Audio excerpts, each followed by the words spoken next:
为了生活，他来到地下格斗场。可是随着他将衣服从身上全部脱下，站在角落里的对手却露出了胆怯。要知道，就在刚刚，这个男人仅仅只是用了3拳，就将一个比他还壮的大汉当场击倒。当时的他不知道有多嚣张，可面对眼前这个男人，他竟然直接当着裁判面要求退赛，甚至根本不其余人的不满，直接丢下尊严，带着助手果断离开。这样的结果，男人也没有想到，但不用打就能赚到钱，总归是个好事。只是等他领完奖金计划离开时，却迎来了报复。刚刚的对手假装有事将他叫停，可等到靠近时，却突然发起偷袭。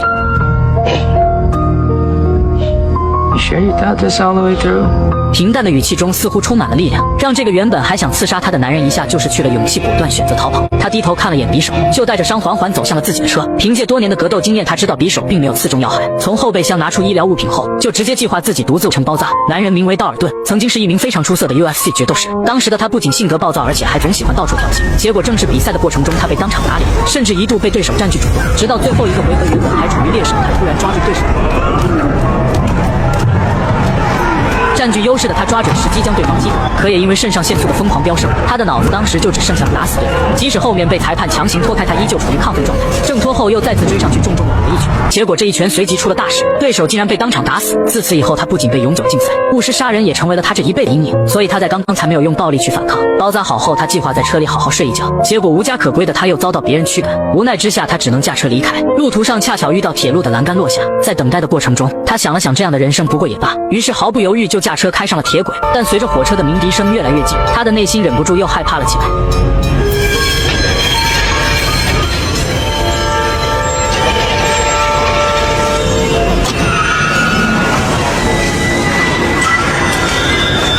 这场与死神擦肩而过的经历，让他明白再怎么样不如意，终究还是活着好。无意中，他将目光锁定在了挡风玻璃下的那张纸条。先前有个老板娘曾邀请他去酒吧做保镖，当时的他并没有在意。可眼下他计划去尝试一下不同的人生，于是他带着行李直接来到了这处酒吧。然而，就当他体验这份新生活时，酒吧外却迎来了一群飞车党。随着对方头目带人推门而入，里面的服务员立刻意识到了不妙。显然，这个黄毛经常来这里闹事，可是他不知道的是，今天这里有一个他惹不起的存在。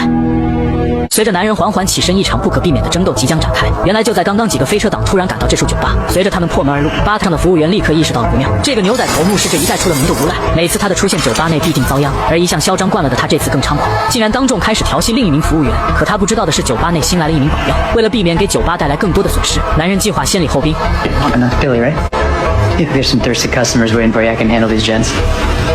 Well, who the fuck are you, Mr. Smiley? Mr. Smiley? Yeah. We had this idiot grin since I walked in. So are you happy? Are you stupid? I've been punched in the face too many times. 这场交涉最终并没有达到男人想要的结果，因为这些无赖目的就是为了捣乱，根本不讲道理，所以他计划用无赖的办法打败无赖。Those are your bikes out there, right? Yeah, mine's a red one on the right. 说完这句，他直接丢下对方，径直朝大门外走去，直到他彻底离开这群人，还处于蒙圈状态。等到下一秒才反应过来，摩托车可能要出问题，而引出他们也恰恰正是男人的目的。此时追出来的头目还不知道，眼前这个男人曾经是综合格斗 UFC 冠军，甚至在比赛中不小心将对手当场打死。也因为那次冲动的惩罚，他被判了永久禁赛，所以最后才沦为了这里的保镖。同样也因为那次过失，让他在动手前慎地问了无赖一些问题。Before we start, do you have insurance? What? Like, you have medical insurance? Is your coverage good? Like, do you have dental? Oh, haha. Yeah, I'm not the one that's gonna fucking need it. 就当无赖被他搞得莫名其妙时，他又突然问了第二个问题。Hey, Frankie. Yeah. Is there a hospital nearby? Literally, who gives a shit? Shut the fuck up and fight, asshole. Is there a hospital nearby? Is it like too far? Is it close? About like 25 minutes, I'd say. Like, depending on traffic, what time of day. Mo?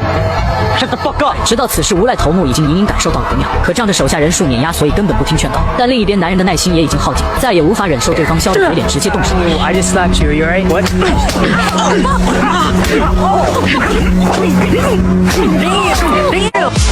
仅仅只是几秒，他就将在场的混混全部打晕了。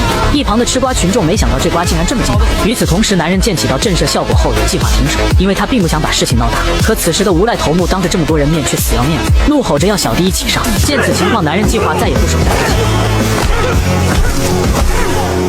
随着打完后的男人缓缓转身，一旁的小弟上又不是不上又不是，最后只能撑着打进来。Fuck. Oh, come on, it's not that bad. Oh, I think you broke my arm. I definitely broke your arm. But the good news is the hospital's only 20 minutes away. Okay, I said 25, okay? Hey, Frankie, Yeah. you got a car I could borrow? I do, yeah, but not for them. Oh, come on, these guys need medical attention. Oh, yeah? I don't give a shit. 被迫无奈，他只能亲自送被打的混混们去医院。不过由于他车技的原因，这条路走得极其颠簸。I think he's probably got a concussion, and then he's got knee damage, possibly a dislocation. And then the one, that one, I think. To the right, man.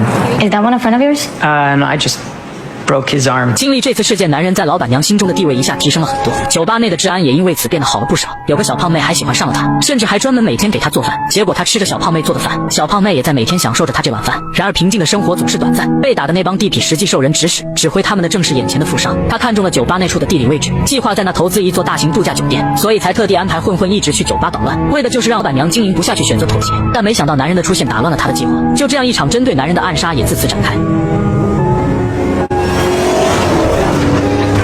到底是什么样的经历，能让一个人在肾上腺素疯狂分泌的时候，还能很好的控制自己的情绪，即使对手当面羞辱他，依旧能让自己丢下尊严，不去做冲动的事？要知道，就在刚刚他被对方架着活生生抱起来时，眼神中透露出的杀气，甚至都让殴打他的对手都胆寒。后面他的小弟前来帮忙后，他甚至还能挣脱大汉上去还击。可随着双方从酒吧内下达到屋外，拂过的凉风让他强行控制住了自己的仇恨，最后还强迫让自己远离这处维持生计的酒吧。更可悲的是，他最狼狈的这一幕，还恰巧被他心爱的女孩看见。心灰意冷的他回到家中，简单处理了下自己的伤势，然后带着行李计划远离。但没走出多远，他就突然停下，顺着他震惊的目光看去，正对面的那家小店竟然遭遇了火灾。等他进去时，里面已经被焚烧殆尽。这里曾经是一家书店，负责经营的是一对质朴的父女。当时他第一次来到这处小岛时，其中的小女孩就对他非常热情，甚至在当初还免费送了他一本书。那时小女孩俏皮可爱的模样，此刻依旧深深地刻在他的脑海。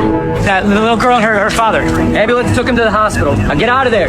就当他陷入沉思时，突然大巴启动的声音打断了他。看着大巴渐渐远离，他想着自己不要去多管闲事，眼下最好的方式就是跟着大巴离开。可随着他的步伐，内心却越来越躁动，每走一步都似乎践踏在了自己的良心上。最终他再也放不下，决定开启复仇。造成这切的罪魁祸首就是眼前的富商二代。他看中了酒吧这一带的地理位置，计划在这里建造一处度假酒店，所以他找了一群飞车党，专门到这处酒吧闹事。结果此时的道尔顿恰巧在这里当保镖，面对这些普通的地痞混混，根本就不是他的对手，几个回合就被他全部打倒。当时的他并不知道是背后有人指使，甚至还专门好心的送他们去医院治疗。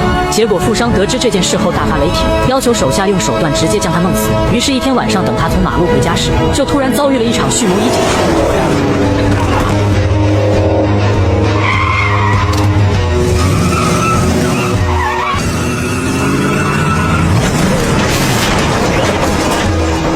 眼看汽车就要坠落，负责驾驶的两人急着逃命，没有注意到他还活着。而随着车辆坚持不住砸向险象，他提前滑落，比汽车早落入水面，也因此侥幸活了下来。可等他回到自己居住的小船时，先前的那名混混头目竟然潜伏在此。无奈之下，他只能先用话语迷惑对方，然后趁对方不备突然发起进攻，并迅速在打斗中掌握主动。随着对方被他一把抛入河中，他急忙拾起地上的散弹枪，然后对准下面的混混。也正是从这里得知对方背后竟是富商指使。原本到这里他还想放混混一条活路，可就此时突然冲出一条恶女，活生生当着他的面将对方拖走。得知此事的富商再也控制不住，当即就联系了前 UFC 冠军嘴炮康纳，要求他务必在短时间内解决此事。也因此一场大战即将开启。原来就在昨天饰演主角的道尔顿为了报仇找到了他的别墅，并仅仅只用了一拳就将他最得力的手下喉管打碎。I just broke the hyoid bone in your throat. Probably also collapsed your trachea. Either way, you won't be able to breathe anymore. 而这仅仅只是道尔顿复仇的开始。